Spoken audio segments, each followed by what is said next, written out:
Assalomu alaykum, yaxshimisizlar? Bugun biz sizlarga Coolbaby firmani rulkasini obzor beramiz. Mana ko'rib turganingizdek, buni miyasida sensorli bo'ladi. Bunda 5 ta skorsi bo'ladi. Musiqalarga Bluetooth ulasangiz bo'ladi. Taymerlargacha bor. Buni eng yaxshi tomoni bola yig'ilsa tepaga borligi. Mana bu funksiyasi bolani yig'lash uchun ishlaydi.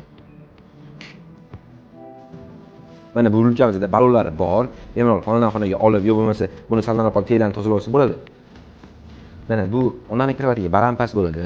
Barampas qilsa bo'ladi. Bemalol xohlagan holatingizga qo'yib, ko'p turganingizdek. Mana buni. Yana bitta yaxshi tomoni bu ondan mikrovatiga bir yo'q ochiladi. Mana buni o'zini pultlarigacha bo'ladi. Mana pultlarida bosib ishlasangiz ham bo'ladi. Mana buni bola uxlab qolganda, mana stoperlargacha bo'ladi. Har ikki yog'ida stoperga qo'yib qo'ysanglar, qimirlanib turadi. Mana bu ko'rib turganingizdek, uje mana ish holati. Bu mana ish holatimiz 3 amal qiladi. Kimga shunaqa rulkalarimiz kerak bo'lgan bo'lsa, nomer qoldiramiz, aloqaga chiqsanglar, sizga javob beramiz. Bo'lmasa, kommentariyada plyus belgisini qoldirsanglar, o'zimiz aloqaga chiqamiz. Hammaga rahmat.